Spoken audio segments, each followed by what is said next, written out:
Selamat datang ke channel Cik Genas.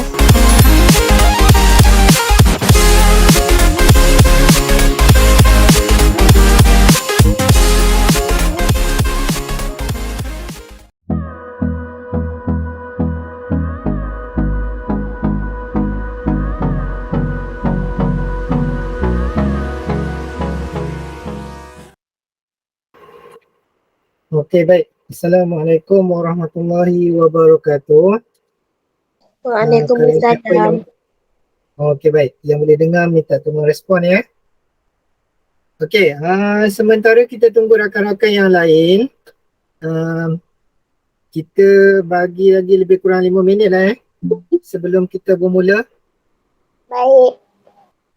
A few moments later. Okey, baik.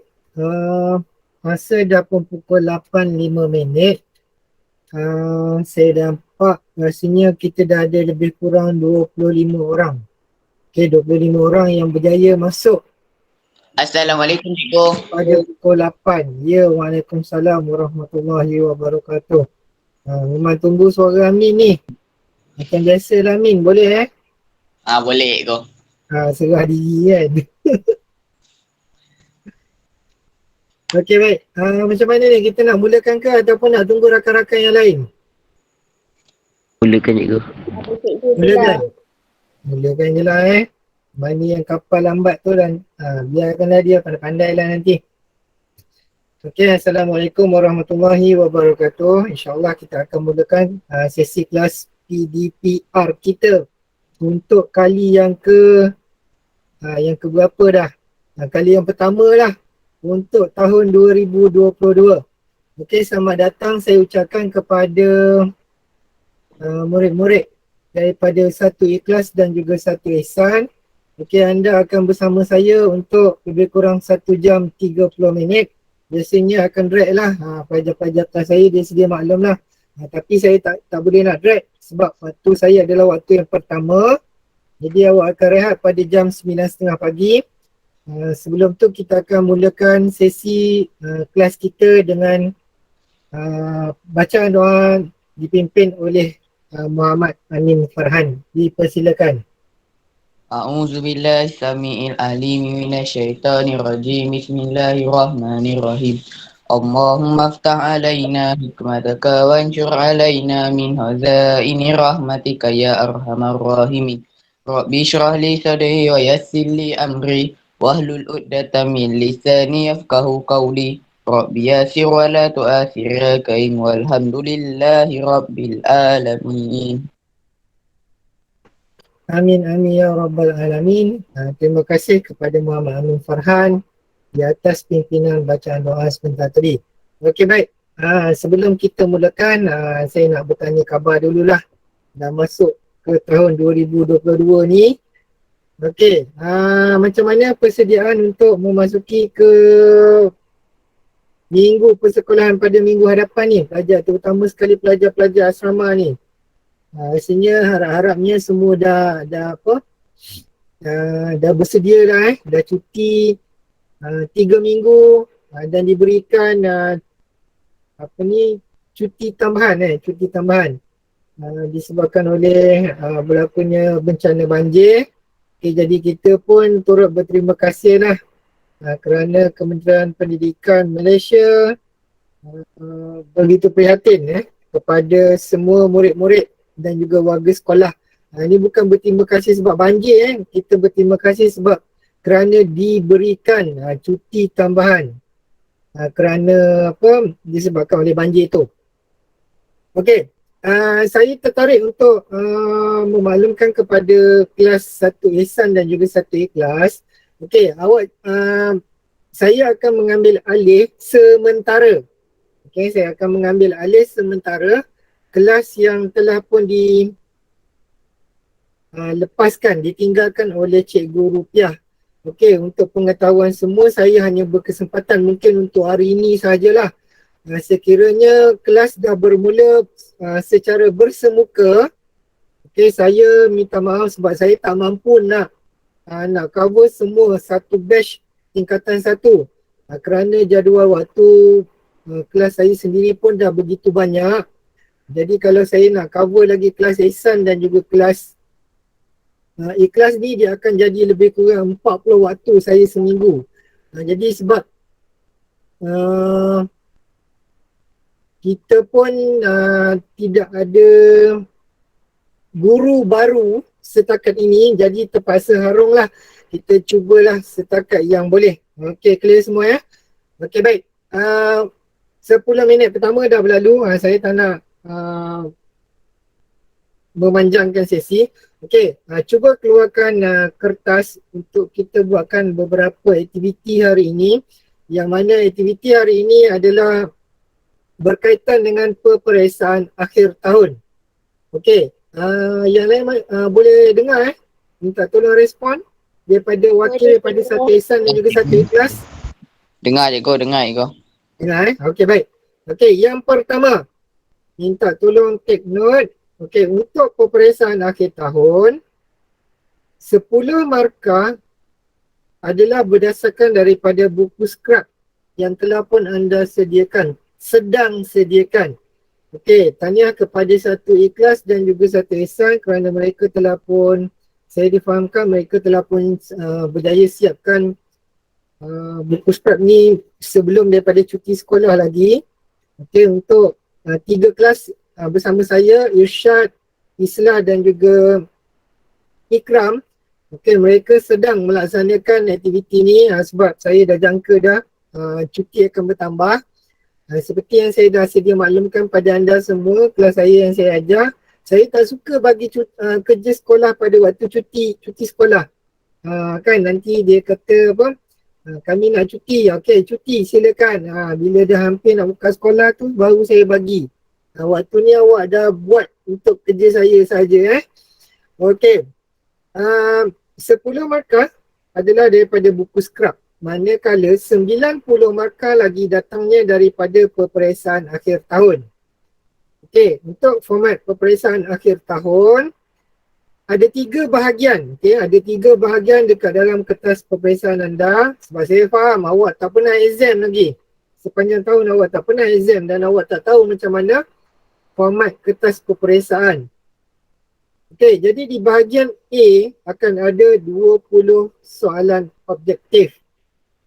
Okey, tanda pada kertas masing-masing. Bahagian A, kita ada 20 soalan objektif. Bahagian B, kita ada 4 soalan. Sikit ni 4 je. Tapi soalan ni adalah soalan struktur. Soalan berbentuk terhad. Okey, soalan struktur. Yang tadi multiple choice question. Okey, yang ini adalah soalan terhad, iaitu 4 tajuk ni, 4 soalan ni dia akan keluar daripada mana-mana 13 topik yang kita dah belajar. Nasiblah. Okey, jadi kena baca semualah tu Okey, cikgu, soalan cikgu ke yang buat? Tak ada orang lain lah tu. Takkan cikgu rupiah pula kan? Cikgu rupiah dah bersara. Saya lah tu. Okey, akan ada bahagian B. Okey, jelas Dan bahagian C iaitu esei. Okey, bahagian C iaitu esei. Juga 4 soalan lah. 4 juga. Tak adalah banyak pun. 4 soalan esei. Jawab 3 daripada 4. Okey, jelas jawab 3 daripada 4. Jangan jawab semua. Dan jangan pula jawab 1 je. Saya ingatkan cikgu 4 tolak 3 jadi jawab 1. Saya terpaksa terangkan sebab perkara ni pernah berlaku pada pelajar-pelajar batch sebelum ni. Mereka tak pernah exam untuk peperiksaan akhir tahun. Arahan soalan jawab 3 daripada 4. Apa yang pelajar buat ialah mereka hanya jawab 1. Jadi di situ diperuntukkan 30 markah. 30 markah awak jawab 1. 1 tu macam dapat markah penuh kan. Okey. Jadi apabila tak dapat markah penuh, awak akan hilang lebih kurang 25 markah di bahagian esei sahaja. Bila hilang 25 markah, makanya A tu dah boleh bye-bye lah. Selamat tinggal A kan. Tak apalah cikgu, kita orang kutip B pula. Dia bajet macam B tu banyak sangat kan. Berapa? Siapa tahu berapa markah B? Nak respon sikit, nak dengar respon? Siapa tahu berapa markah B? Berapa? 70. 70 hingga 84. Jadi dekat sini pun ramai yang masih lagi berada pada paras yang begitulah. Jadi saya tak nak nanti untuk dua kelas Ihsan dan juga Ikhlas, mereka nanti kan nanti dia kata cikgu kami dah lama tak ada cikgu yang mengajar. Itu satu alasan. Yang kelas yang dengan saya pula macam-macam lah alasannya nanti tu kan. Dia semua timbul bila lepas dah tak dapat jawab exam tu. Dia macam-macam lah. Okay. Hint dia di sini ialah tolong salin baca semua buku teks tu. Semua topik keluar. Tidak ada yang terkecuali. Harap maklum. Okey, jelas semua topik di dalam buku teks daripada bab 1 sehingga bab 13 keluar. Okey, kalau cikgu kenapa banyak sangat keluar ni sampai 13 bab? Sebab anda tidak pernah dinilai sepanjang 1 tahun pembelajaran. Jadi kita tak pernah buat ujian, tak pernah buat apa-apa. Jadi untuk penilaian akhir ni dia keluarlah semua. Okey, jelas Ada soalan nak tanya? Silakan. Tak ada cikgu. Tak ada. Okey, kalau tidak ada, saya rasa kita boleh teruskan dengan sesi pembelajaran kita. Okey, kita akan rujuk kepada PowerPoint yang saya kongsikan. Kalau tak nampak, tolong maklumkan pada saya. Okey, boleh nampak tak semua? Boleh. Boleh Okey, baik. Saya terangkan di sini. Kita ada 3 bahagian seperti yang saya nyatakan tadi. Bahagian A, B dan juga C. Bahagian A saya tak akan terangkan. Sebab bahagian A merupakan soalan objektif. Soalan ini sangat-sangat mudah. Mudahnya sebab apa? Siapa boleh jawab? Kenapa mudah? Sebab jawapan dah diberikan. Dia kalau dia apa? Hanya bulat-bulatkan je. Sama macam Yusuf Izzuddin bagi tahu. Bulat-bulat je, bukan susah pun kan. Tapi bahagian B dan juga bahagian C memerlukan anda memiliki kemahiran untuk menghuraikan, untuk mentafsir, untuk menganalisa, untuk memahami dan juga mengingati. Dia ada lebih kurang 6 konstruk dekat situ. Saya dapat nyatakan 5 je tadi. Ada satu saya pun lupa tadi. Menilai, memahami, apa lagi? 4 tu. Okay. Jadi kita akan lihat berdasarkan contoh bahagian B. Okey, setiap kali peperiksaan adalah wajib. Adalah wajib satu peta topografi diletakkan untuk soalan bahagian B. Okey, kalau untuk makluman anda semua, ini adalah peta topografi tingkatan 2 dan juga tingkatan 3. Awak hanya belajar masa tingkatan 1 peta lakar je kan? Betul tak? Okey, peta lakar awak tidak ada rujukan grid. Okey, dalam peta awak tidak ada rujukan grid. Jadi saya ambil satu contoh daripada yang tingkatan 2 lah. Dia tak jadi kesalahan. Masih lagi benda yang sama. Cuma dekat dalam peta yang saya share bersama awak ni, dia hanya ada rujukan grid sahaja. Jadi ekstra lah. Nanti naik tingkatan 2 pun awak tetap wajib belajar benda ni. Okey. Jadi saya guna pakai sahaja contoh-contoh peta yang ada. Kita akan mula untuk cuba untuk mempelajari bagaimana cara untuk menjawab soalan-soalan yang ditanya sedemikian. Okey, minta tolong. Apabila anda mendapat soalan macam ini, tak kira lah soalan geografi ke, sejarah ke, bahasa Melayu ke, tolong bawakan highlighter. Bukan lighter, highlighter. Bawa lighter kan terbakar dewan pula, terbakar kelas nanti. Okey, apa yang saya nak ialah tolong highlight kan ataupun gunakan pen merah ke pen warna apa-apa ke, tolong highlightkan apakah kehendak soalan. Okey, tolong highlightkan apakah kehendak soalan. Kenapa kena highlightkan? Sebab ramai yang salah jawab. Salah jawab sebab dia tak faham apa kehendak soalan. Soalan, kita terus rujuk pada soalan yang pertama, boleh Okey, sebagai contoh, soalan yang pertama, ini memerlukan anda memiliki kemahiran mentafsir peta. Mentafsir peta ni saya dah ajar dah sebelum ni. Okey, ada 4 perkara penting dalam mentafsir peta. Antaranya kita kena tahu bentuk muka bumi. Yang kedua, kita kena tahu sosioekonomi. Yang ketiga, kita ada pola pertempatan. Dan yang keempat, kita kena tahu ciri fizikal dan juga ciri budaya yang terdapat dalam peta. Okey, kita tengok terus kepada peta yang disediakan. Perkara paling wajib, awak kena rujuk petunjuk dalam setiap jawapan yang ingin anda sediakan. Rujuk pada petunjuk. Jangan memandai-mandai. Tolong alatkan kata memandai-mandai Tolong jangan memandai-mandai awak mengeluarkan jawapan yang tidak ada daripada petunjuk. Sebagai contoh, kita tengok terus kepada soalan yang pertama. Berapakah selang kontur berdasarkan peta tersebut? Saya nak dengar respon sikit. Siapa tahu apa dia selang kontur? Cuba respon sikit. Saya nak dengar. Apakah dia selang kontur? Garis-garis yang kat tiga kontur tu. Garisan-garisan yang ada pada peta tu. Itu merujuk kepada apa? Okay, garisan kontur merujuk kepada garisan bayangan yang kita wujudkan, kita mewakilkan ketinggian. Okay, kita mewakilkan ketinggian yang terdapat pada permukaan bumi.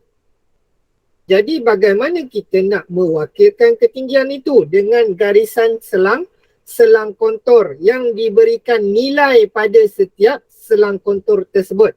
Okey, kalau kita rujuk pada peta topografi ni, peta lakar ni, okey, berapakah selang kontur yang terdapat dalam peta? Siapa nak cuba jawab? Silakan. Selang kontur tu merujuk kepada ketinggian setiap garisan. Okey, jadi di sini berapa ketinggian setiap garisan? Cuba, jangan takut, jangan risau, tak ada nak marah. Okey, Ais Naufal kata 20, 40, 60. Afiq Roslan kata 20. Okey, jawapan yang tepat dia ialah 20 meter. Okey, tahniah kepada yang dapat berjaya jawab. Selang kontur itu kita kira mengikut setiap nilai dia. Okey, maksud di situ dalam peta ni ketinggian paling tinggi dalam peta ialah 60 meter. Tetapi selang konturnya adalah setiap 20 meter. 20, 40, 60. Jadi jawapan dia hanya satu sahaja, iaitu 20 meter. Okey, jadi setiap garisan tu, selang kontur tu bernilai 20. Cikgu, boleh ke selang kontur ni ada nilai yang lain? Boleh. Okey, dia boleh jadi 50 meter. Dia boleh juga jadi 100 meter. Itu mengikut ketinggian bentuk muka bumi di mana-mana peta yang diberikan. Jadi sebagai contoh, dalam selang kontur ni dia nak buat 50, 100, 150 pun tidak ada masalah. Tapi apa yang paling penting awak kena faham ialah berapakah selang kontur. Okey, jadi nilai dia 20. Jangan pula jawab 3. Mentang-mentang situ ada 3 garisan. Berapakah selang kontur? Okey, selang kontur ada 3. Dia pun tulis 3. Salah Okey, jadi jawapan dia ialah 20. 20 tu kena ada belakang dia, iaitu unit. Ketinggian diukur dalam unit apa? Ketinggian diukur dalam unit meter. Bagus. Okey. Tahniah. Kita rujuk balik kepada peta. Sungai Pacuk. mengalir ke arah. Highlightkan. Dia tanya ke arah, ke mana? Tu dia tips dia. Dia pergi ke mana? Siapa nak respon? Awak dah belajar tajuk bentuk muka bumi. Awak dah belajar tajuk saliran. Ke manakah arah sungai ini mengalir? Okey, tip dia di sini ialah, okey, tolong dengar baik-baik. Sungai mengalir dari arah kawasan tanah tinggi. Ada awak tengok sungai mengalir naik atas bukit? Tak ada. Dia mengalir daripada bukit turun ke kawasan yang rendah. Okey. Jadi bagaimana cara nak tentukan arah sungai ini? Okey.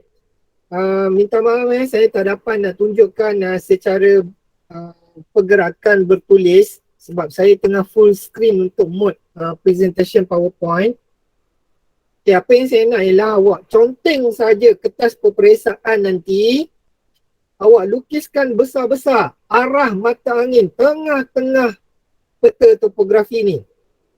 Okey, jadi awak nyatakan arah mata angin dekat tengah-tengah peta. Ke manakah sungai ini mengalir? Dia mengalir ke arah mana? Siapa nak respon?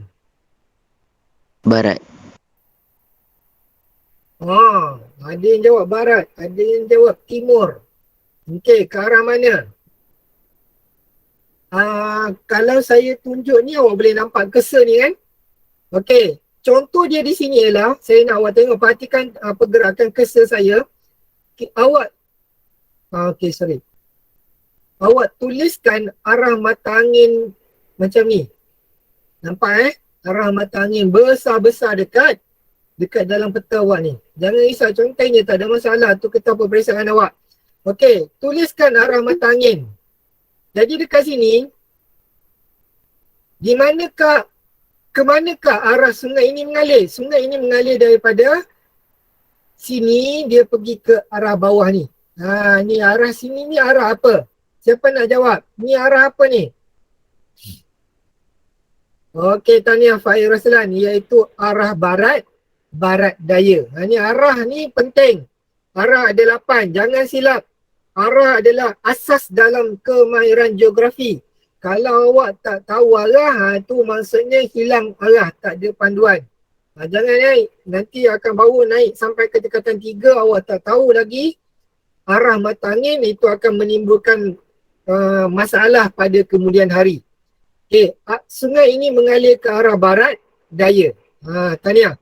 Okey, yang ketiga, apakah peranan pekan gertak unggul?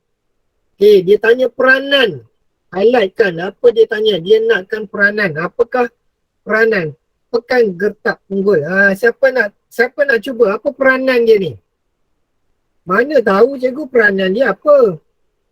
Di sinilah kita perlu kemahiran mentafsir peta. Ya, itu kita lihat apakah yang terdapat di dalam peta. Okey, dalam peta ni kita dapat lihat ada beberapa jenis apa? Siapa nak respon? Ada beberapa apa ni? Ada beberapa jenis pertanian. Okey, betul Awak tengok di sini ada kelapa sawit, ada getah.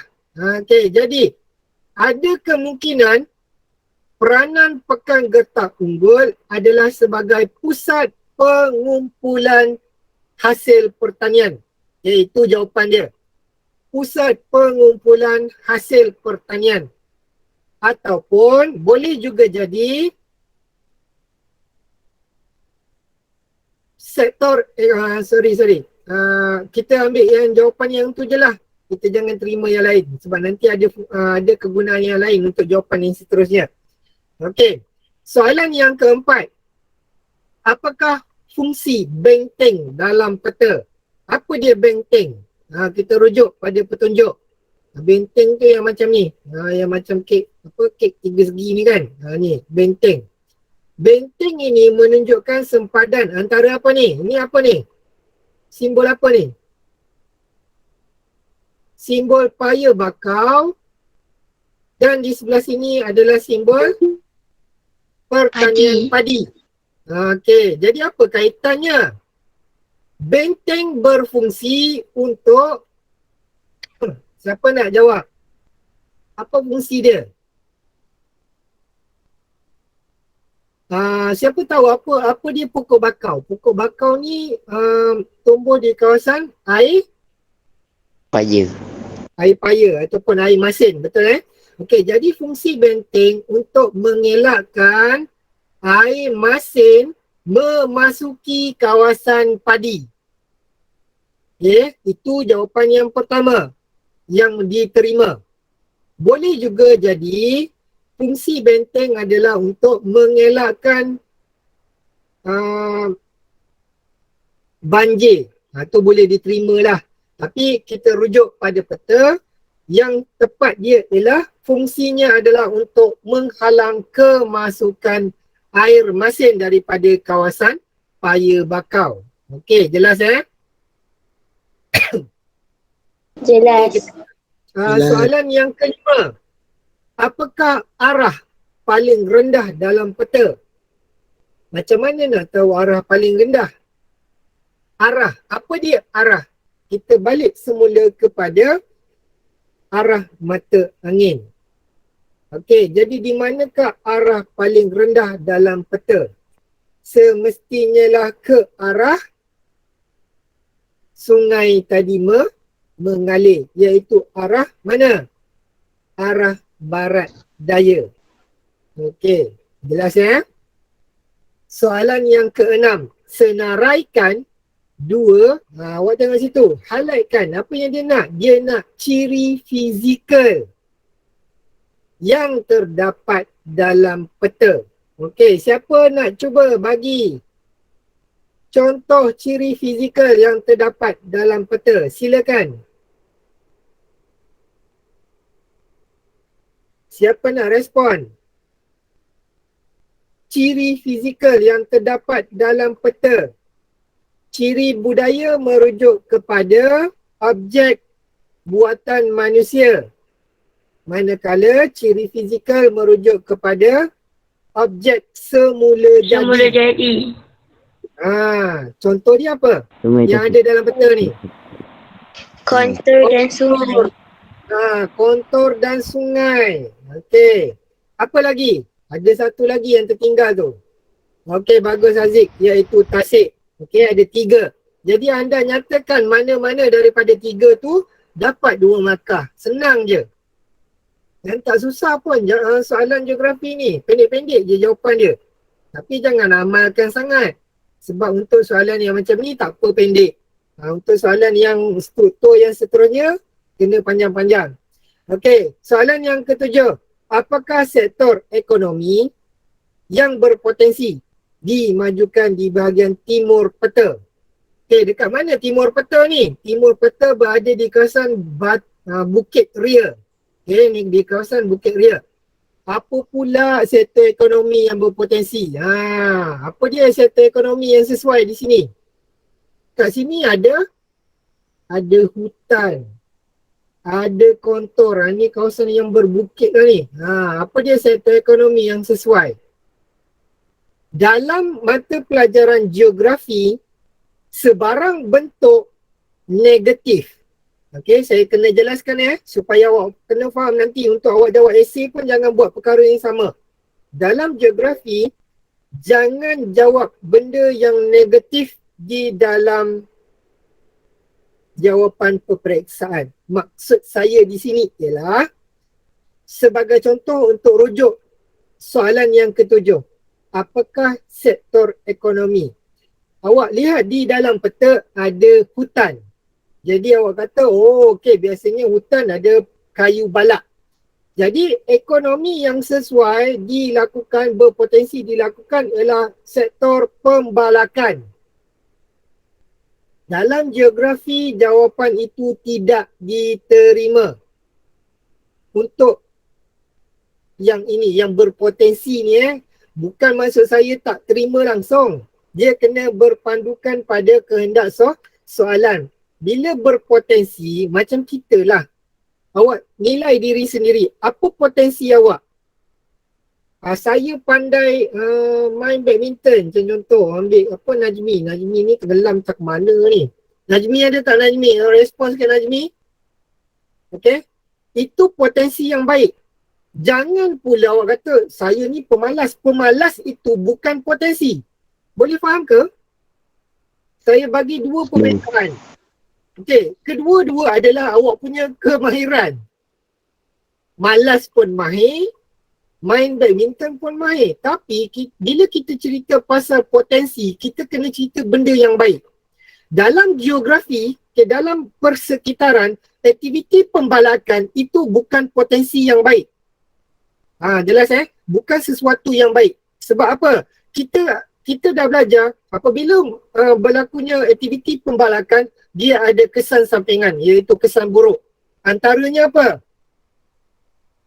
Apa yang kita lihat berlaku musim hujan baru-baru ni. Apa berlaku?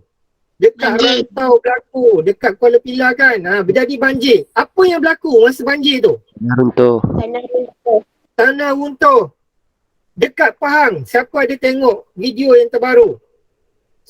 Begitu banyak kayu-kayu balak hanyut dalam sungai. Lepas tu dekat Negeri Sembilan ada pelajar sekolah di Semak Kelana, kalau tak silap saya tak ingat di pantai ke di Rantau. Rumah dia dipenuhi, kalau tak silap keluar dalam berita rumah dia dipenuhi dengan apa? Kayu balak. Dari mana datangnya tu?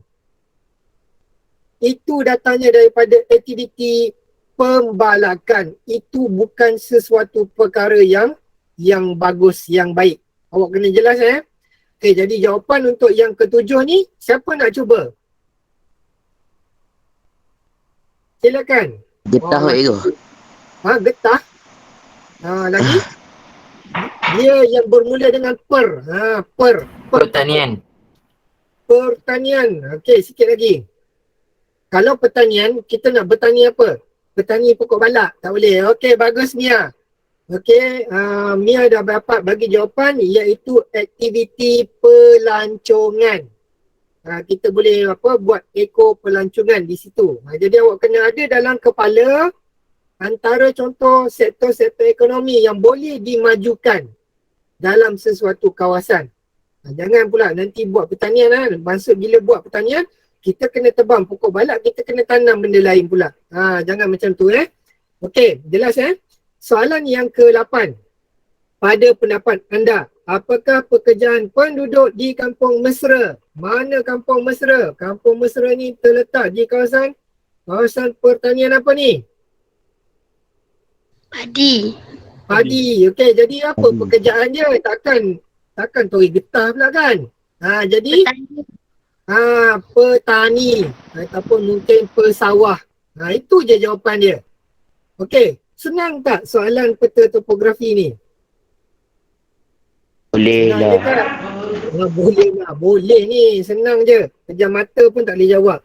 Okey, minta tolong untuk 5 kelas ni, cuba untuk pelajari balik bagaimana cara untuk mengukur bearing sudutan. Soalan itu keluar dan markahnya tinggi. Lama lupa. Bagaimana cara mengukur bearing sudutan? Saya tak akan ajar sekarang sebab kalau saya terangkan benda tu, nanti satu sesi ni akan jadi untuk menerangkan bearing sudutan saja. Okey, nanti cari masa untuk belajar dahulu bagaimana kaedah untuk mengukur bearing sudutan. Markah dia tinggi memang akan keluar dalam soalan peperiksaan. Belajarlah. Yang itu wajib sebab itu adalah asas kemahiran geografi. Okey, kita teruskan kepada set soalan yang seterusnya. Okey, apakah gambar rajah ini? Ini menunjukkan gambar rajah apa ni? Saya kena tanya ni, ada orang yang tak tahu ni apa benda ni? Apa benda dia orang buat ni? Cabut rumput ke? Okey, ini adalah merupakan foto penanaman padi. Tahniah Haziq. Okey. Ni aktiviti menanam padi. Ataupun mencedung padi. Soalan dia tak ada kaitan dengan benda tu. Dia tanya yang pertama, apakah bentuk muka bumi dalam foto tersebut? Okey, kita imbas balik. Pertanian padi. Pertanian padi sesuai ditanam di kawasan? Siapa nak respon? Okey, bagus, tanya semua. Okey, iaitu di kawasan Tanah Pamah. Dapat 1 markah. Okey, soalan yang kedua. Namakan 3 contoh kawasan tersebut di Malaysia. Malaysia je. Sebab apa kena Malaysia? Nanti kan dia keluar Asia Tenggara. Dia keluar Sungai Mekong lah, dia keluar apa, Menam Chao Phraya lah, macam-macam nanti. Okey, namakan 3 contoh. Siapa nak respon? Okey, bagus Akil Darwish. Yang pertama antaranya di dataran Kelantan. Okey, lagi? Dataran Kedah Perlis. Kemudian mungkin boleh jadi siapa nak jawab di Banting Selangor pun boleh. Cikgu saya nak jawab di Kuala Pilah boleh cikgu? Bahau. Bahau ada padi, terimalah. Okey. Tapi kebiasaannya kita akan ambil lokasi-lokasi utama. Macam mana nak tahu lokasi utama cikgu? Rujuk balik pada buku teks. Setakat Bahau, Kuala Pilah tu rasanya dia tak keluar tu. Jadi kalau awak tulis macam tu, kalau dah tak ada idea sangat, tulislah. Nanti saya semak lah, betul ke tidak Bahau ni ada padi. Rupanya sekarang koroi padi depan rumah kan. Janganlah macam tu pula. Sekurang-kurangnya luaslah kawasan padi tu Okey, yang ketiga. Huraikan kepentingan. Soalan ni nak apa? Dia nak kepentingan bentuk muka bumi tersebut. Markah dia besar, 4 markah. Okey, siapa nak bagi contoh? Apa dia pentingnya, kepentingan bentuk muka bumi Tanah Pamah ni? Dia bukan fokus pada gambar. Bila soalan tu dia kat belakang dia tu dia keluar di Malaysia. Maksudnya awak boleh cerita berkaitan dengan umum. Apa pentingnya kawasan Tanah Pamah? Yang pertama, boleh jadi awak nak jawab sebagai kawasan pertempatan. Betul Okey, kawasan pertempatan ataupun kawasan perumahan, betul tu. Okey. Antaranya awak boleh bagi contoh. Antaranya kawasan pertempatan di Senawang, di Seremban, di Kuala Lumpur. Bagi contoh, tak ada masalah. Okey, antara lain kepentingan sebagai pusat perindustrian. Juga betul. Okey, Yusri Izzuddin betul. Sebagai juga tempat penanaman. Okey, iaitu tempat pertanian. Menyumbang kepada kegiatan ekonomi negara daripada pertanian dan sebagainya. Okey, apa lagi? Banyak lagi kepentingan bentuk muka bumi Tanah Pamah sebagai pusat pelancongan. Sebagai contoh di kawasan pinggir laut. Bagi contoh, di mana pinggir laut tu? Di Port Dickson, di Teluk Batik Perak, di Dangah Bay Johor dan sebagainya. Mana-mana awak bagi contoh je. Saya terima tu sebagai markah. Jelas Ada soalan nak tanya? Ada cikgu. Okey, kalau tak ada kita terus pergi kepada set yang seterusnya. Kita belajar geografi memang takkan terlepas dengan peta. Okey, jadi apa yang saya nak ialah hadam baik-baik peta Malaysia tu. Malaysia ada berapa buah negeri? Tanya sikit, nak tengok balik. 13. Kita belajar sampai ni ada 13. Kemudian kita ada berapa wilayah persekutuan? 3. Kita ada 3. Bagus. Okey, jadi awak kena mahirkan kedudukan ibu negeri dan juga negeri-negeri yang terdapat di Malaysia. Jadi buka peta, ingat baik-baik. Ni sebagai contoh kaitan dia sebab nak cerita pasal peta. Sebab dekat dalam peta soalan geografi dia tak nyatakan nama negeri tu. Dia hanya sama ada ditanda pada lokasi negeri ataupun dilorekkan seperti mana dalam gambar rajah ni. Okay, jadi kalau awak tak tahu kedudukan negeri tu negeri apa, dia akan menyukarkan awak untuk nak jawab soalan tu balik. Sebab apa? Tak tahu tu negeri apa. Jadi apa benda nak jawab? Apa yang ada dekat negeri tu? Jadi tolonglah hadam baik-baik peta Malaysia. Okey, kita terus pergi kepada soalan yang pertama tu. Okey, merujuk pada peta yang disediakan. Taburan penduduk di Malaysia adalah, siapa nak jawab? Kita ada 2 jenis taburan hari tu. Sama je. Asia Tenggara pun sama. Okey, bagus Nusyairah. Iaitu tidak sekata. Apa yang dimaksudkan dengan tidak sekata tu? Kerana taburan penduduk yang berada di Malaysia ni, mereka berada di kawasan-kawasan yang tertentu saja. Dia tertumpu pada satu-satu lokasi. Sebagai contoh, ramai penduduk masyarakat tinggal di kawasan bandar. Maksudnya, bukan semua keseluruhan negara kita ni, Malaysia ni, diduduki oleh penduduk. Sebagai contoh, orang tak duduk ke atas gunung. Orang tak duduk ke atas bukit. Orang tak duduk ke atas banjaran. Kenapa? Kita akan tengok berdasarkan contoh-contoh soalan yang seterusnya nanti. Okey. Okey, bagus. Dapat jawab tadi dengan baik, iaitu taburan tidak sekata. Soalan B. Nyatakan jenis taburan penduduk di kawasan dalam peta yang bertanda A, B dan juga C. Bila dia kata dengan jenis taburan, ada 3. Apa dia? Respon cepat. Pada chat ke nak respon lisan pun boleh. Okey. Kita ada taburan padat, sederhana, padat, bagus. Okey, dan juga Jarang. satu lagi, jarang. Okey, tahniah. Okey, jadi kita tengok di sini. Simbol pada A. A tu terletak di negeri mana? Nak tanya sikit. Pulau Pinang. Okey, bagus. Iaitu di Pulau Pinang. Bagaimana yang dimaksudkan dengan jenis taburan penduduk di negeri Pulau Pinang tu? Okey, padat. Tahniah semua. Okey, jawapan dia ialah padat. Bagus. Okey, B. Lokasi pada B. B tu merujuk negeri mana tu?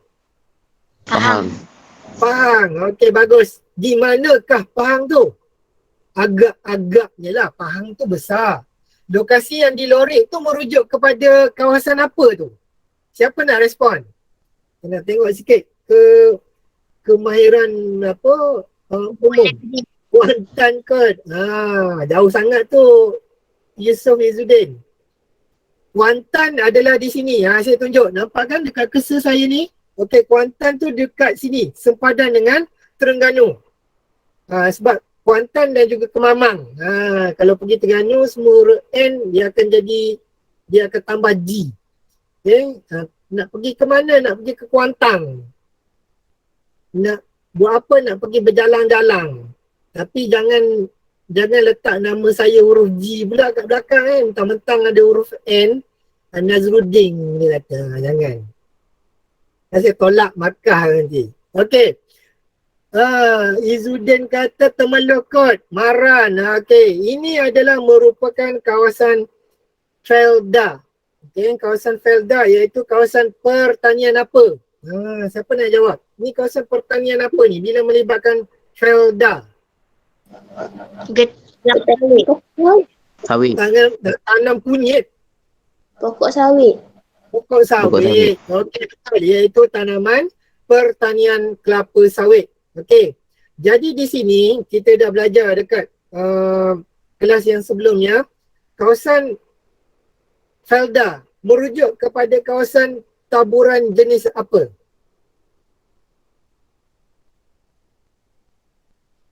Okey, tahniah Darwish. Iaitu kawasan sederhana padat. Kawasan dia tidaklah sepadat kawasan bandar-bandar utama ataupun kawasan bandar-bandar utama. Ini kawasan perkampungan saja, tapi kawasan ni juga ramai penduduk. Nanti kita tengok balik penduduk padat berapa, penduduk sederhana berapa. Okey, kita tengok kepada yang C. Okey, kawasan ini adalah penduduk Jarang. jarang. Di manakah lokasi tersebut? Siapa nak Sarawak. respon? Di negeri Sarawak. Bagus. Itu merupakan kawasan apa tu? Jangan jawab sempadan Indonesia Ini kawasan apa ni? Kawasan hutan. Okey, betul. Sikit lagi. iaitu merupakan kawasan banjaran. Apa dia banjaran? Siapa tahu banjaran?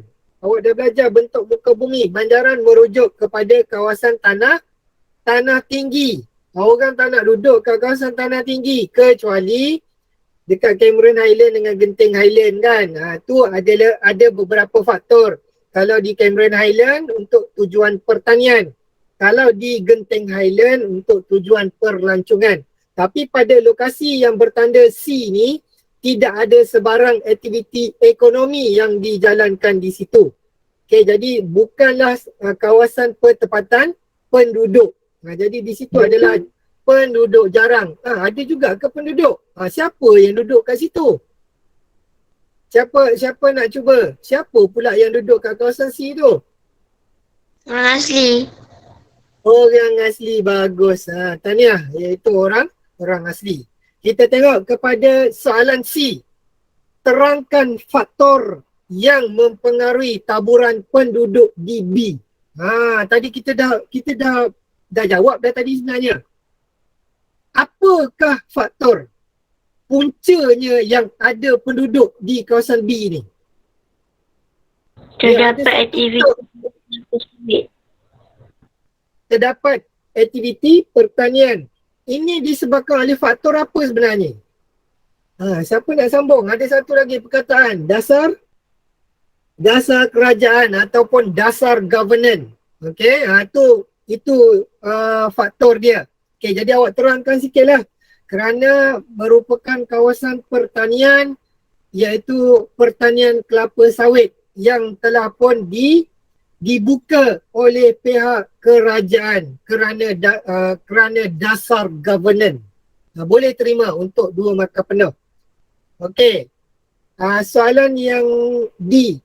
Mengapakah kawasan C tidak menjadi kawasan tumpuan? Dah jawab dah tadi. Kenapa kawasan C tu tak jadi kawasan tumpuan? Tanah tinggi.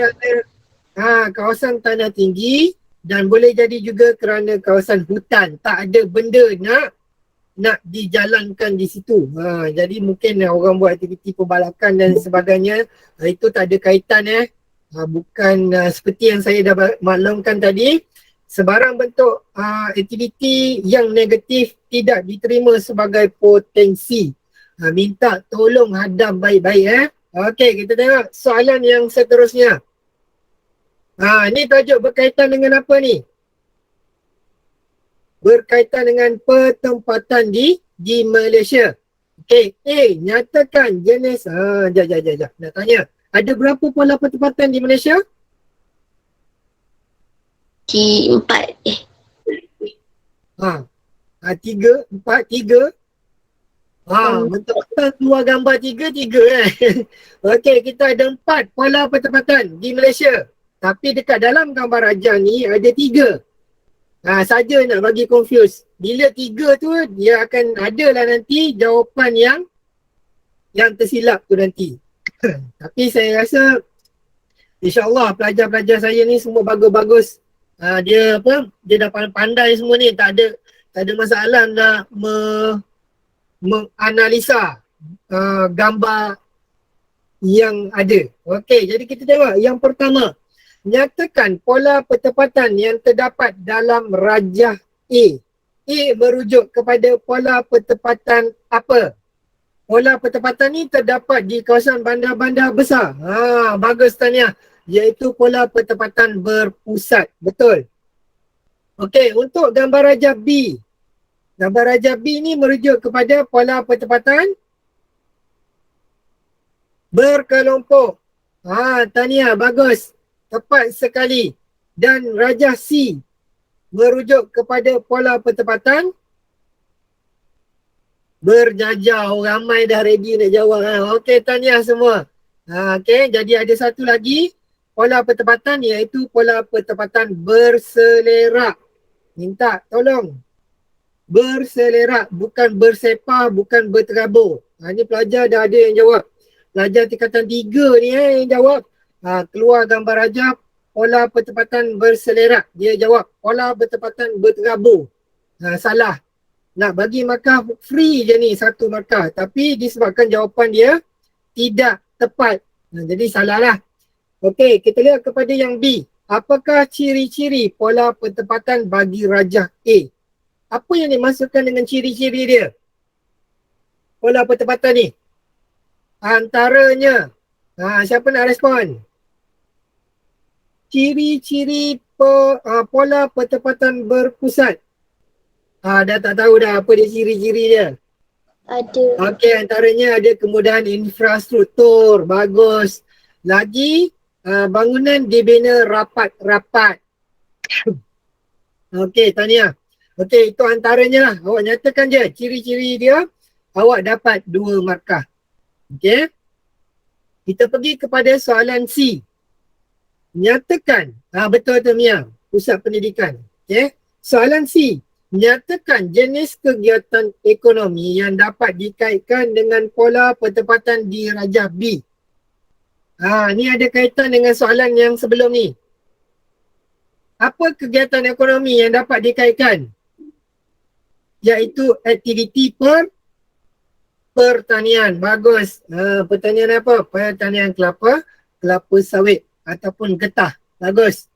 Okey, D. Apakah faktor yang mempengaruhi pola pertempatan pada rajah C? Saya nak dengarlah respon daripada wakil satu ihsan ataupun satu ikhlas. Saya nanti kan mungkin awak jumpa saya nanti. Sebab saya take over semua 5 kelas ni sekarang ni. Boleh tak tolong respon? Satu ihsan, satu ikhlas. Tak ada masalah, respon je. Saya tak pernah marah pelajar saya. Kalau tak percaya, tanya satu ikhlas. Saya tak pernah marah, betul kan? Faktor yang mempengaruhi. Okey, kerana kawasan pertempatan ini dibina di kawasan pinggir sungai ataupun pinggir laut. Mungkin boleh jadi awak nak kata faktor adanya aktiviti perikanan. Okey, sebab kita dah tahu kawasan tepi pantai biasanya adalah kawasan penduduk nelayan. Okey. Okey, saya nak tanya, setakat ini ada sebarang soalan nak tanya? Kalau tidak ada, kita nak pergi kepada helaian yang seterusnya. Tak ada. Tak ada. Okey, boleh Okey, kita terus pergi kepada soalan yang berikut. Dia keluar gambar. Ni gambar apa ni? Tajuk bab berapa ni? Sisa domestik. Sisa domestik. Okey, bagus. Ni saya harap nanti kalau keluar dalam soalan exam, janganlah kata ni gambar apa pula, ni gambar orang piknik ke? Tidak, ni gambar pembuangan sampah di dalam sungai. Okey, jadi sampah-sampah itu terapung. Okey, kita lihat di sini. Soalan yang pertama, apakah aktiviti manusia yang ditunjukkan pada rajah di atas? Aktiviti apa ni? Melancong, menjala ikan, berkelah. Ni aktiviti apa ni? Aktiviti pembuangan sisa domestik. Bagus Yusuf Izzuddin. Okey, soalan B. Nyatakan kesan aktiviti manusia. Apa dia kesan dia? Akibat. Okey, highlight kan apa yang dia minta. Dia minta kesan. Kesan dia berlaku pencemaran kepada air sungai. Okey, boleh juga. Seperti Nusyairah respon. Sungai tercemar, mengancam kehidupan akuatik, menyebabkan hidupan akuatik, udang, ikan, katak mati. Boleh jadi. Apa lagi kesannya? Menimbulkan pencemaran, bau yang busuk. Syazah bagus. Boleh juga jadi berlakunya banjir kilat. Itu yang kita dapat lihat antara faktor ataupun penyumbang berlakunya banjir di mana baru ni? Di Shah Alam, di kawasan-kawasan banyak negeri, lebih kurang ada 5 negeri yang terkesan. Antaranya kalau di Kuala Lumpur adalah kerana faktor pembuangan sampah ke dalam sungai. Apa yang berlaku bila manusia membuang sampah ke dalam longkang, ke dalam sungai, menyebabkan sungai tersumbat, menyebabkan longkang tersumbat. Apa yang berlaku apabila sungai ataupun longkang tersumbat? air tidak dapat mengalir dengan baik. Apabila dia tak dapat mengalir, dia akan melempah. Bila berlaku hujan yang lebat, kuantiti air yang tidak terkawal tu dah terlalu banyak tu akan menyebabkan dia membanjiri kawasan-kawasan sekitar. Seperti mana yang kita tengok. Macam contoh di Shah Alam itu. Shah Alam tu bukanlah 100% disebabkan oleh pembuangan sampah. Antaranya yang di Selangor, di Shah Alam itu juga disebabkan oleh antaranya di Shah Alam itu adalah disebabkan oleh faktor hujan. Kerana apa? Kuantiti hujan yang turunnya terlalu banyak. Okey, Iskandar kata line lambat, tak apa. Tak ada masalah. Selagi awak dapat bersama dengan kita, tak ada masalah. Okey, apabila hujan yang turun dalam kuantiti yang begitu banyak, antara sebenarnya faktor yang menyebabkan berlakunya banjir juga adalah disebabkan oleh pembangunan. Masalah utama dekat bandar-bandar besar adalah faktor pembangunan. Kenapa? Terlalu banyak pembangunan dijalankan menyebabkan tidak banyak longkang-longkang disediakan. Dan kalau kita lihat, bila dah terlalu banyak kawasan pertempatan dibina, walaupun longkang-longkang disediakan, tetapi air yang kita ambil contoh masa berlaku banjir itulah, masa berlaku hujan lebat tu, air itu dah tak dapat nak disalurkan ke mana-mana. Sebab apa? Sebab jumlah kuantiti air yang turun, iaitu air hujan tu, kita bukan nak salahkan ketentuan Allah ataupun apa yang diturunkan oleh Allah, tapi itu nak tunjukkan punca sebenarnya adalah datangnya daripada kecuaian manusia. Kenapa? Kerana mereka membina pembangunan tanpa mengambil kira eko apa? Ada eko pula ke? Eko apa? Siapa nak respon? Ekosistem. Tanpa mengambil kira apa? Ekosistem. Sepatutnya dia kena ambil kira semua. Tak boleh melaksanakan begitu banyak pembangunan. Kenapa? Seperti yang kita lihat, apa yang berlaku banjir dekat pantai hari itu, dekat kawasan rantau. Mereka melakukan pembalakan, melakukan penerokan hutan, melakukan penerokan tanah. Apa yang berlaku apabila hujan lebat? Tanah-tanah itu akan dibawa daripada bukit. Kawasan tanah tinggi dia akan pergi mana? Dia akan pergi ke kawasan tanah pamah ataupun kawasan tanah yang lebih rendah. Jadi dekat sini, ke mana kawasan tanah rendah dia? Semuanya terletak di kawasan pembangunan, iaitu kawasan pertempatan manusia. Sebab itu kita lihat dari tu banjir-banjir tu air dia warna apa? Air dia warna keruh. Keruh tu adalah air apa tu? Air daripada tanah. Air selut. Tu dah semua disebabkan oleh pembangunan yang kita katakan sebagai apa? Pembangunan yang tidak mampan. Maksudnya yang tidak lestari. Habis semua kawasan diteroka, dibina kawasan pertempatan. Dan ada yang menyalahkan beberapa individu lah. Saya kalau nak sebutkan kan, kata cikgu masuk politik pula kan. Dikatakan adalah disebabkan oleh juga ada beberapa projek yang sepatutnya dilaksanakan, iaitu menyediakan terusan, kalau tak silap saya, macam longkang besar lah, sepanjang lebih kurang 18 km, yang mana fungsi terusan itu adalah untuk mengawal jumlah air sekiranya berlakunya hujan lebat.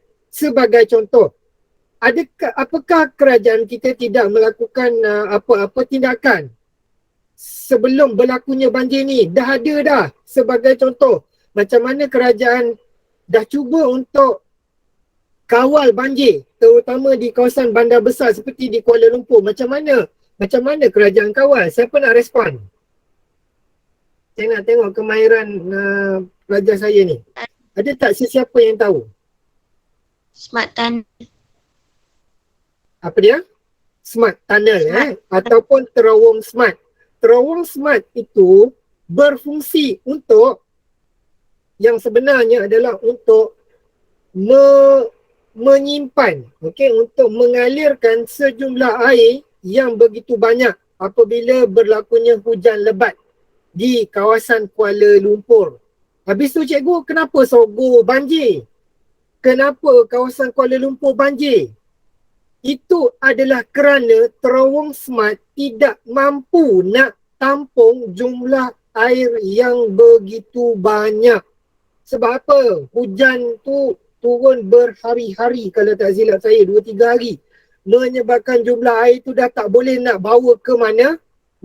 Jadi tetap juga kawasan Kuala Lumpur banjir. Tapi tidaklah seteruk kawasan di Shah Alam. Seperti yang awak tengok kat Shah Alam macam mana. Kawasan dia sama seperti berlakunya musim tengkujuh di negeri-negeri pantai timur pada musim banjir. Apa yang berlaku? Semua kawasan perumahan, air dia paras bumbung. Kalau tidak ada smart tunnel tu, ada kemungkinan kawasan bangunan-bangunan macam contoh Sogo tu, mungkin air dia naik sampai paras tingkat 1. Itu pun hanya dalam dia punya basement saja. Siapa yang ada tengokkan video-video yang mereka viralkan, kawasan-kawasan yang banjir begitu banyak, awak boleh tengok. Itu semua adalah daripada, kalau saya meletakkan 100% adalah disebabkan oleh faktor kecuaian manusia ataupun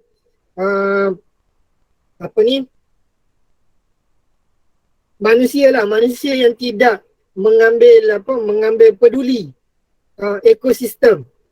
Mereka meneroka tanah-tanah yang ada tanpa memikirkan kesan dia. Itulah yang kita hadapi sekarang. Apa berlaku? Begitu banyak pembangunan tapi longkang tak disediakan. Saliran air tidak disediakan. Masalah pembuangan sampah tidak dapat diuruskan dengan baik, menyebabkan sungai-sungai tersumbat, menyebabkan longkang tersumbat. Okey, kita tengok kepada soalan C. Terangkan langkah-langkah yang boleh dijalankan bagi mengatasi kesan itu. Siapa nak cuba? Apa langkah yang boleh diambil untuk mengelakkan kesan pembuangan sampah ni? Mengadakan kempen, bagus. Ada lagi? Contohnya, kempen apa? Kempen sayangi sungai kita. Itu sebagai contoh. Kalau kata Yusof Izzuddin nak jawab, buat kat situ. Antara langkah-langkahnya iaitu yang pertama, mengadakan kempen. Contoh, kempen sayangi sungai kita. Mengamalkan amalan 3R, bagus. Sebagai contoh, reduce, reuse, recycle. Penguatkuasaan undang-undang pun bagus. Sebagai contoh, mengenakan denda kepada pesalah-pesalah dengan nilai denda yang tinggi. Itu ada banyak langkah-langkah yang boleh dicadangkan. Bagus, tahniah semua.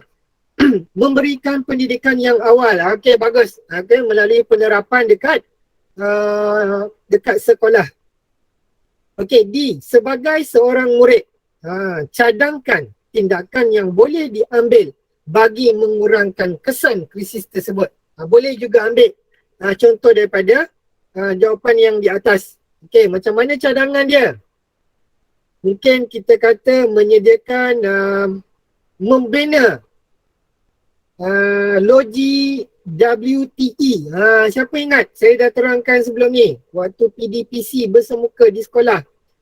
Waste to energy. Membina kilang logi. Menguruskan sisa pepejar dengan baik. Contohnya seperti di Putrajaya. Sebagai contoh tadi, kita menyediakan mesin-mesin yang boleh menukarkan sisa domestik kepada duit. Macam contoh kita tengok bagaimana dekat negara Denmark, Jerman sebagai contoh. Penduduk di sana, mereka mengambil botol yang telah pun digunakan, dia masuk ke dalam macam contoh vending machine. Okay, dia masuk dalam macam contoh vending machine.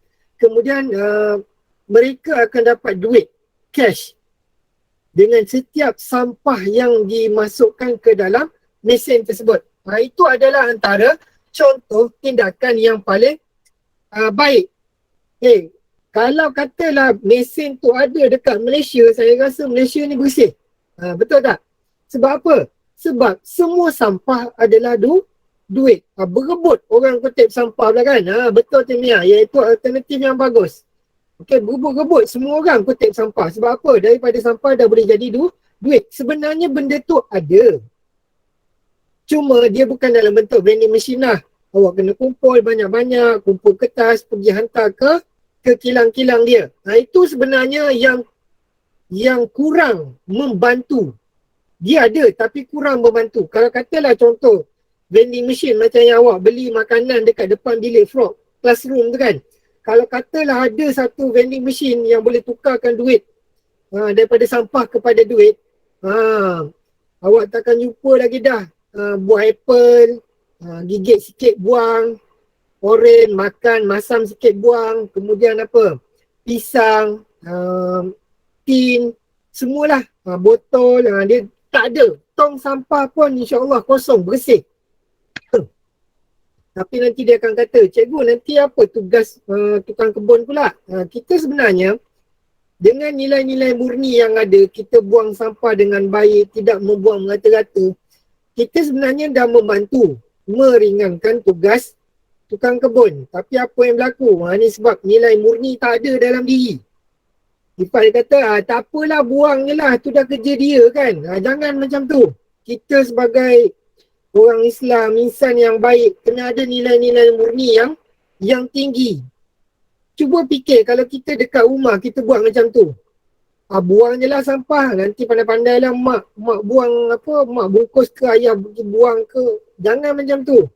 Itu adalah sikap yang sangat-sangat buruk. Kalau macam contoh dekat asrama tu, jenis main makan selit dekat bawah katil. Betul tak? Ni ramai lah ni. Ni sebab apa ni? Tak apalah, nanti kan cuti sekolah hujung tahun so kita tinggalkan je. Nanti pandai-pandai lah cik telinga tu cuci ke apa ke. Jangan macam tu. Itu adalah satu sikap yang tidak baik. Okey, baik. Kita pergi kepada soalan yang seterusnya, iaitu bahagian C. Esei. Ni soalan yang paling penting. 30 markah. Okey, ada dua soalan di sini. Tapi saya akan pergi pada soalan yang pertama saja. Soalan yang kedua, saya nak awak yang cuba untuk sediakan jawapan. Okey. Dekat dalam bahagian soalan esei ada 4 soalan. Jawab hanya 3. Ada 4 soalan, jawab hanya 3. Ini adalah sebahagian saja. Saya bagi tahu sebahagian saja. Tak boleh bagi banyak. Kadang-kadang ini kan terkena pula soalan apa? Soalan exam pula kan. Kan payah pula saya nak kena sediakan skema jawapan lain pula. Okey, sebagai contoh soalan 1. Saya nak ajar anda bagaimana cara untuk menjawab soalan esei berpandukan tips. Okey, ada yang akan tanya, cikgu tak ada ke tip macam mana nak jawab soalan esei? Ada. Inilah tip dia. Okey, ataupun bagaimana cara dan juga teknik nak jawab soalan esei. Soalan 1. Jelaskan faktor yang menyebabkan Bandar Seremban. Saya bagi contoh Bandar Seremban yang senang supaya awak boleh fikir, sebab awak orang Negeri Sembilan kebanyakannya. Jadi boleh bayangkan kenapa Bandar Seremban di Negeri Sembilan berpenduduk padat. Soalan dia tanya faktor apa, disebabkan oleh apa. Itu yang pertama. Soalan yang kedua, huraikan faktor yang mempengaruhi taburan penduduk di kawasan berikut. Awak jelaskan lagi. Huraikan. Okey, di sini setiap soalan daripada soalan 1, 2, 3 dan 4 memang hanya akan dipecahkan kepada 2 soalan saja, iaitu A dan juga B. Kedua-dua soalan bernilai 10 markah. Okey, kalau awak tengok dekat sini, soalan A nilai dia 4 markah, soalan B nilai dia 6 markah. Okey, teknik bagaimana cara tip nak jawab soalan. Okey, ini tip ni hanyalah tip paling minimum. Apa maksud paling minimum? Kalau 4 markah, ini 2F 2 hash. 2F 2 hash. F tu merujuk kepada fakta, hash merujuk kepada huraian. Bagaimana cara nak jawab? Okey, kita lihat di sini. Berdasarkan soalan 4 markah, jelaskan faktor yang menyebabkan Bandar Seremban di Negeri Sembilan penduduk padat. Okey, ini untuk 4 markah. Untuk 6 markah, ada 2 kaedah. Sama ada awak nak jawab menggunakan 3 fakta dan juga 3 huraian, atau nak gunakan kaedah 2 fakta, 2 huraian dan juga 2 contoh. Awak bagi 2 isi penting, ada huraian dan juga ada contoh setiap perenggan. Okey, saya nak minta perhatian. Tolonglah sediakan jawapan nanti dalam bentuk esei tapi ada perenggan. Jangan jangan tulis sesekali dalam bentuk point. Boleh faham ke? Jangan tulis dalam bentuk point. Cikgu, saya tak ada kemahiran lah cikgu nak tulis soalan dalam bentuk esei. Cara dia senang je. Tadi arahan dia apa? Jangan tulis dalam bentuk point. Point tu, setiap ayat tu awak hanya sambung-sambungkan saja. Gabungkan saja setiap point tu. Yang paling penting, jangan tulis dalam bentuk point. Itu adalah kesalahan dalam penulisan esei. Boleh faham ke? Tolong respon sikit. Suara saya dah serak. Yang lain semua diam je ni. Okey. Jadi. Okey, baik. Terima kasih. Boleh tak tolong salingkan dulu soalan 2 ni? Sebab saya nak pergi pada page yang terakhir. Page yang terakhir tu dah tak ada contoh. Okey, tolong salin dulu. Saya bagi masa 2 minit untuk salin. Kemudian saya akan pergi kepada contoh skema jawapan untuk soalan 1. Soalan 2 ni saya akan bagi tugasan untuk aktiviti awak buat. Okey, salin dulu. A few moments later. Okey dah Okey, saya anggap dah dapat salin. Kita terus pergi kepada bagaimana contoh teknik nak jawab soalan esei yang pertama. Saya pergi pada satu soalan saja Okey. Semua dapat lihat Okey, baik. Kita tengok kepada soalan A. Jelaskan faktor yang menyebabkan Bandar Seremban di Negeri Sembilan berpenduduk padat. Okey, di sini awak boleh gunakan teknik nak jawab soalan dengan mulakan balik ayat mengikut soalan. Sebagai contoh, Bandar Seremban di Negeri Sembilan berpenduduk padat disebabkan oleh, awak pergi kepada fakta yang pertama, terdapatnya peluang pekerjaan dalam sektor perindustrian. Okey, minta maaf dekat sini dia tulis Senawang abaikan. Sebenarnya soalan ni Bandar Senawang ni. Okey, tukar soalan itu adalah di kawasan Senawang ni. Saya tersilap, tertuliskan Bandar Seremban pula.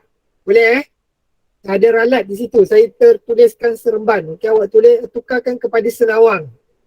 Okey. Faktor yang menyebabkan Bandar Senawang berpenduduk padat yang pertama, faktor yang pertama, terdapat peluang pekerjaan dalam sektor perindustrian. Okey. Apabila terdapat, awak dapat nyatakan peluang pekerjaan macam tu dalam satu ayat tu, awak akan dapat 1 markah. Okey, jelas Kemudian awak huraikan daripada peluang pekerjaan tadi dalam sektor perindustrian tu sebagai contoh lah. Saya bagi contoh bukan huraian lagi okey, bukan contoh, huraian, masih dalam huraian. Menyebabkan penduduk berhijrah ke kawasan ini. Penduduk berhijrah daripada kawasan pedalaman ke kawasan bandar. Contohnya daripada kawasan pekan-pekan kecil seperti di Rembau berhijrah ke Senawang. Awak buat macam tu. Okay. Sebagai contoh, terdapatnya ni tambahan Ini adalah tambahan daripada contoh jawapan yang ada. Boleh faham ke? Maksud saya di sini ialah fakta 1, huraian 1, contoh 1. Tak ada dekat dalam skema ni. Okay, tapi awak boleh juga nak tambah. Tak ada masalah.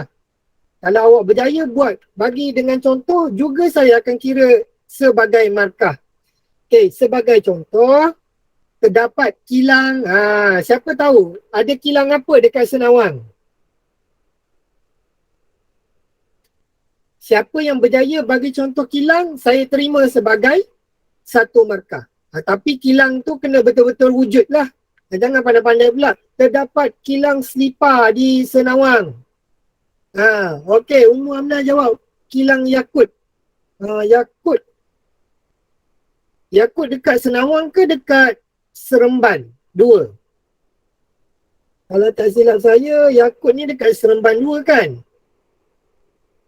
Jadi kena pastikan kilang tu betul-betul wujud. Jangan pandai-pandai Okey, kita pergi kepada fakta yang kedua.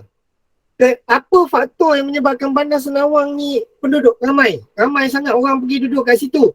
Terdapatnya sistem pengangkutan yang lengkap. Okey, terdapatnya sistem pengangkutan yang lengkap menyebabkan darjah ketersampaian yang tinggi. Apa maksud darjah ketersampaian? Maksud darjah ketersampaian tu, siapa ingat lagi? Apa maksud darjah ketersampaian? Tahap ketersampaian seseorang individu ke sesuatu lokasi. Sebagai contoh, fakta 2, terdapat sistem pengangkutan. Huraian dia awak terangkan kerana darjah ketersampaian yang tinggi. Sebagai contoh, masuk kepada C2, contoh 2. Sebagai contoh, terdapat pelbagai kemudahan pengangkutan seperti teksi, bas. Kemungkinan awak nak huraikan juga dengan jaringan pengangkutan. Okay. Sebagai contoh, adanya lebuhraya Lekas berhampiran dengan lebuhraya Lekas, berhampiran dengan lebuhraya Utara Selatan. Itu juga boleh diterima sebagai contoh. Ya, Mia Arisa, kilang Samsung. Betul tu. Okey, selesai. 2 fakta, 2 huraian dan juga 2 contoh. Awak dah dapat markah maksimum di situ. Okey, jelas awak dapat markah maksimum. Okey, tapi awak ada lagi contoh lain. Okey, fakta yang seterusnya lengkap dengan pelbagai kemudahan infrastruktur. Dapat lagi 1 markah, tapi markah akan diberi secara maksimum. Kalau 4 markah lah, tak boleh bagi 8 jawapan. Cikgu patut ni dapat 8 markah lah, tak boleh macam tu. Okey, markah maksimum dia hanya 4 saja. Okey, daripada fakta yang ketiga, terdapat pelbagai kemudahan infrastruktur. Terdapat pasaraya, perniagaan runcit, perkhidmatan. Contohnya seperti sekolah, balai bomba, balai polis. Awak bagilah apa-apa contoh. Dapat 1 markah lagi. Okay, jadi kat situ awak dah dapat markah maksimum. Senang tak? Senang saja kan? Yang penting jangan tulis dalam bentuk point. Dan kalau boleh, tolonglah fakta dan juga huraian tu, tolonglah tulis panjang sikit. Janganlah pendek-pendek. Kalau awak tulis pendek-pendek, saya tak tahu nak bantu awak di mana. Kalau katalah ayat awak tu tak lengkap, saya pun tak boleh nak bantu. Macam mana nak bagi, nak tambahkan markah. Sedangkan ayat pun tergantung, ayat pun terlalu pendek dan sebagainya. Okey, kita pergi kepada soalan B.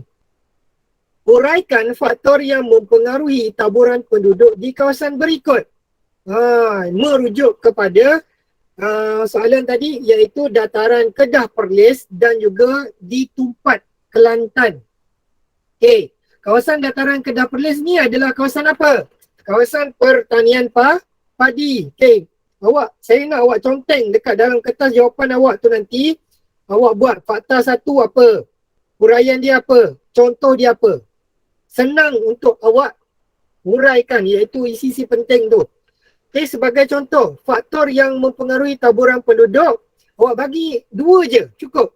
Okay, fakta yang pertama awak huraikan berkenaan dengan dataran Kedah Perlis. Dataran Kedah Perlis adalah merupakan kawasan tanah pamah ataupun merujuk kepada kawasan tani aluvium yang subur. Dapat 1 markah. Huraikan ayat tersebut, fakta tersebut. Kerana terdapatnya aktiviti penanaman padi oleh penduduk-penduduk di kawasan setempat. Ikutlah awak nak huraikan macam mana.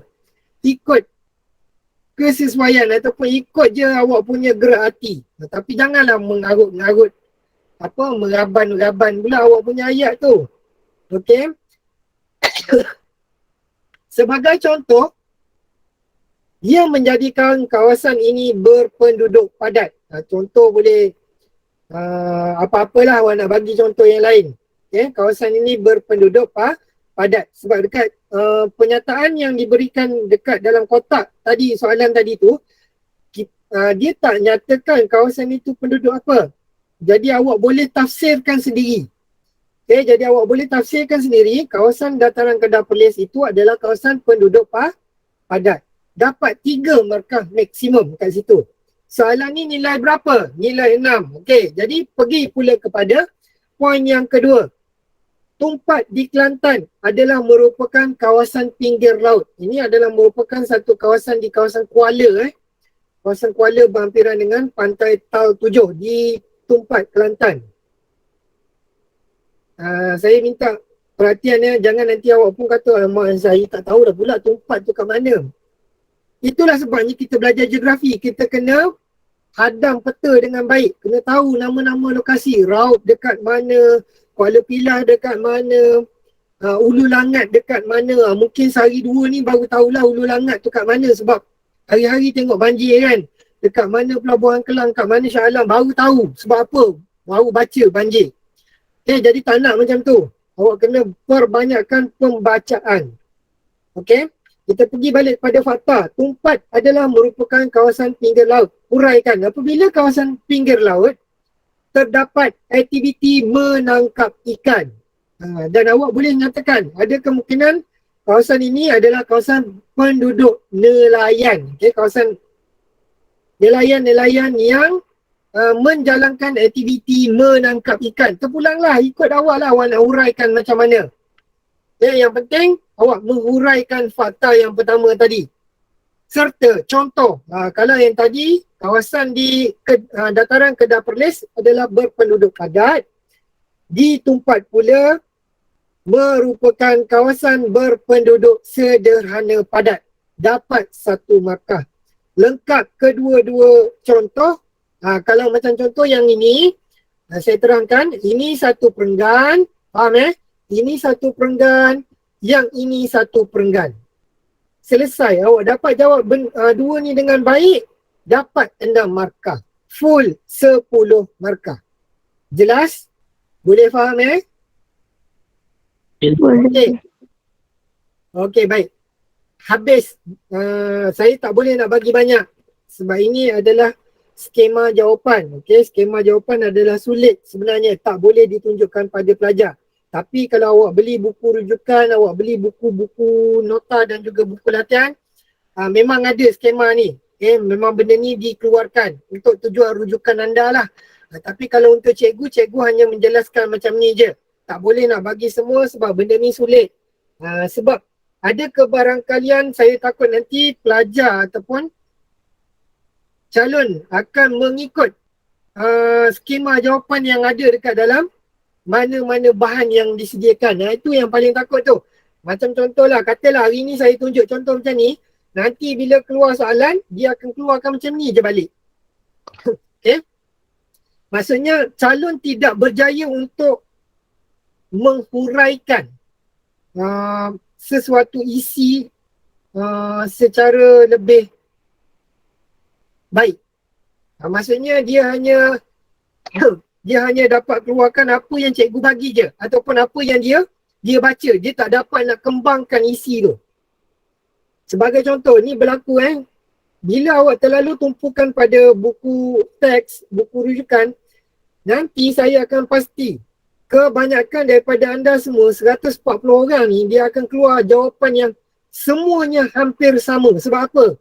Sebab dia hanya baca daripada rujukan yang sama. Cubalah perbanyakkan baca isu-isu semasa yang berkaitan dengan alam sekitar. Itu akan menambahkan awak punya ilmu pengetahuan berkaitan dengan geografi. Geografi ni melibatkan alam. Banjir pun geografi. Gempa bumi pun geografi. Berlaku gunung berapi pun geografi. Tsunami juga geografi. Semua yang ada atas permukaan bumi ni semuanya adalah berkaitan dengan geografi. Okey. Tugasan anda ialah tengok balik pada soalan 2. Cuba buat soalan ini dan kita akan bincangkan pada sesi waktu pembukaan sekolah nanti. Okey, saya terpaksa tamatkan sesi pembelajaran kita pada hari ini sebab awak akan rehat dan akan meneruskan sesi kedua untuk mata pelajaran seterusnya. Ada sebarang soalan nak ditanya? Silakan. Saya buka sehingga 9.40. Sekiranya ada sebarang soalan. Ada nak tanya berkaitan dengan penyediaan buku scrap ataupun ada nak tanya apa-apa lagi, silakan. Okey, saya nak tanya, boleh bagi tahu balik yang essay tu macam mana nak bahagikan perenggan? Okey. Okey, saya nak respon pada soalan Syairah. Okey, rujuk pada macam ni. Soalan ni tengok pada rujukan jawapan yang saya sediakan. Okey, macam contoh soalan 1A ni 4 markah. Fakta 1, huraian 1, buat 1 perenggan. Okey, kemudian fakta 2, huraian 2, buat 1 perenggan. Huraian 3, fakta 3 dan juga huraian 3 buat 1 perenggan. Dapat 3 perenggan di sini. Pendek-pendek pun tak apa. Janji senang untuk saya baca setiap isi. Macam contoh untuk soalan yang 6 markah. Okey, fakta 1, huraian 1, contoh 1. 1 perenggan. Kemudian fakta 2, huraian 2, contoh 2, 1 perenggan. Dapat 2 perenggan. Okey. Nurina Tasnim tanya, boleh sharekan rekod dalam grup geografi? InsyaAllah saya akan sharekan. Tapi akan ambil masa sikit lah sebab tunggu dia settle download dulu. Okey, Najmi Kuadir, cikgu yang buku scrap tu boleh guna apa-apa bahan? Boleh, tak ada masalah. 5 page, jangan kurang. Okey, Umu Amna tanya, berkenaan dengan buku scrap 2 layar antara bab 5 hingga 13 ke atau buat semua? Pilih salah satu bab sahaja. Okey, untuk 2 halayan yang pertama, pilih salah satu bab. 3 halayan yang seterusnya adalah berkaitan dengan banjir. Okey. Saya nak bagi tips sedikit untuk peperiksaan ni. Kalau awak perhatikan, begitu banyak tajuk berkaitan dengan air. Kita dah belajar dalam bentuk muka bumi, kita belajar pinggir laut, kita belajar pinggir laut dan kita belajar saliran. Dalam tajuk yang seterusnya juga kita ada tajuk saliran. Dalam tajuk yang berikutnya kita ada tajuk sumber air, betul tak? Kalau tak silap saya, kita ada hampir 4 subtopik. Semuanya berkaitan dengan air. Jadi bacalah yang banyak berkaitan dengan air. Berlakunya banjir, kenapa berlakunya banjir melibatkan air? Kau jangan asing pula. Cikgu, kenapa keluar pasal banjir? Banjir itu kan disebabkan oleh air. Kan? Jadi bacalah. Pencemaran, buang sampah dalam sumber air juga ada. Berlakunya pencemaran air. Baca semua tu. Okey? Okey, ada soalan lagi? Daripada satu ikhlas, satu ihsan, boleh bertanya, tak ada masalah, jangan malu. Silakan. Manalah tahu nanti tahun depan awak belajar dengan saya pula ke. Okay, kita ada lagi 3 minit, silakan. Oh, Najmi tanya-tanya terus live meeting ke. Kita tengah makan semua ni. Okay, kalau tak ada soalan, saya rasa kita tutup dulu sesi kita. InsyaAllah saya akan sharekan rekod kita punya pembelajaran, aktiviti pembelajaran pada hari ini untuk tujuan rujukan waktu-waktu isu nak exam kan. Okay, saya rasa insyaAllah kita jumpa lagi di sekolah nanti. Kalau kata PDPR dah tak ada tu, harap-harapnya tak ada lah boring juga PDPR kan, tak dapat tengok muka cikgu-cikgu, tak dapat tengok muka rakan-rakan dan sebagainya. Okay, kalau macam tu kita tutup dahulu sesi PDPR kita untuk hari ini dengan tasbih kafarah dan juga surah Wa'as. Subhanakallah wa bihamdika asyhadu an la ilaha illa anta astaghfiruka wa atubu ilaik. Bismillahirrahmanirrahim. Wa asnil insana fi husnil lazim. Okey, assalamualaikum warahmatullahi wabarakatuh. Waalaikumsalam cikgu. Terima kasih cikgu. Terima kasih, Cikgu. Sama-sama. Terima kasih, Cikgu. Ya, sama.